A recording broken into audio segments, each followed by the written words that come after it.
Good afternoon. You heard most of what will be happening in education, but I want to thank you for the opportunity to elaborate on the initiatives that were included in the throne speech. Bermudians are most familiar with the public school system and the established private school system, but there has arisen, in response to demand, a third tier of tutorial sites and alternative schools.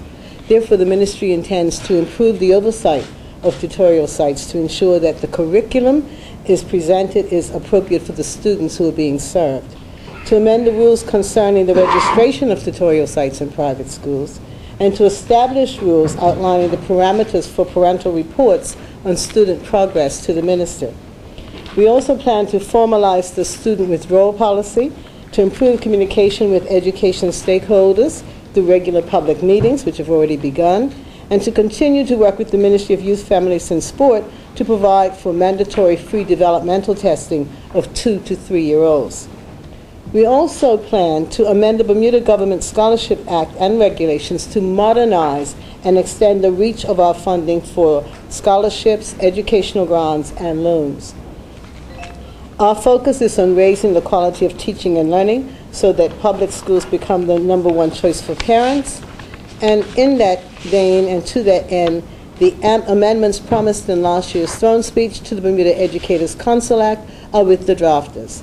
They have been held up by the fact that you will no doubt know that there has been a newly elected executive body with whom we must now consult. Career Pathways is up and running, as you may have noticed from our press conference on Wednesday. And the Education Act, the act requires parents be held responsible for ensuring that school-aged children regularly attend a licensed school, and it also gives the Minister of Education power to administer and enforce compulsory education for all children aged 5 to 18 years. But there have been some concerns expressed about the alleged non-registration of alternative schools or tutorial sites, and about the suitability of the education provided by these entities, as well as about the environmental health and safety of unlicensed operations. All of these are concerns that we will address through the amendments to the legislation, but we're also concerned about truancy and the possibility of there being children who are not enrolled in any school at all. And that's what we're going to try and get a handle on. We do not have any evidence of that fact, but there has been limited enforcement as it relates to these issues. But we plan to focus attention on compulsory attendance, the registration of alternative schools, the oversight of tutorial sites, and the reporting requirements for children who are homeschooled, all of which will yield information that we'll be able to use to better track our students. The ministry must take appropriate steps before enforcement can take place. So we plan to strengthen the responsibilities of the attendance coordinator and the attendance officers in alignment with the Act.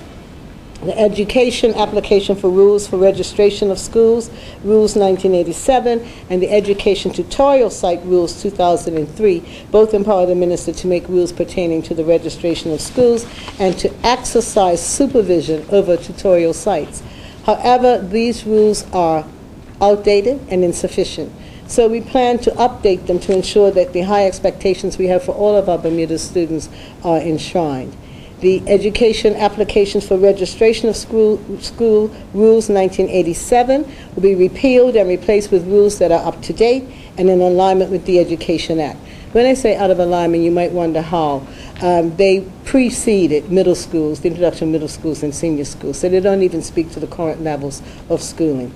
We also plan to amend the Education Tutorial Site Rules 2003, which refer predominantly to environmental health and safety. We want to add in education-related standards, both for the curriculum and for the staff. Rules will be introduced to enable the ministry to track students who are not attending a licensed school and gain insight into their academic achievement. This will provide a check and balance in the cases where students attend unlicensed schools or unlicensed tutorial sites. The Education Act also states that where a child is not receiving an education by way of regular attendance at a recognized school, parents must conduct periodic assessment of the academic performance of their child and report to the minister on the results of that assessment. We propose to set the frequency for such periodic assessments so that we can make sure we are in actual fact getting those reports. For the avoidance of doubt, There is no provision in the Education Act to allow a parent to just take a child out of school at will, even at the suggestion of a school. The Act does provide for the minister to determine the suitability of any alternative education or program that is envisioned, and therefore such withdrawals, when they take place, should take place with the blessing and agreement of the minister. A withdrawal policy will be formalized to ensure that the Ministry of Education officials have information on the status of all school-age children. We know that children who enter school with learning, psychological, motor, or social deficiencies have a greater chance of exhibiting negative behavior in later life. Therefore, to ensure early identification and intervention, and thus provide the best opportunity for student success, screening currently provided by the Child Development Program will be extended and made mandatory for children aged 2 to 3 years old. Finally, we propose to amend the Bermuda Government Scholarships Act and regulations to make provision for special needs students and to ensure the amount of funds provided are consistent with the requirements of overseas institutions. A small item of why our scholarships need updating. The Bermuda Scholarship allows for 3 years of tuition and board, etc., whereas most scholarships provide for 4 years. So we want ours to be in keeping with what is the current norm. Our proposals for the upcoming year are designed to ensure that we do our part in education to support parents and students and give them the best opportunity for success.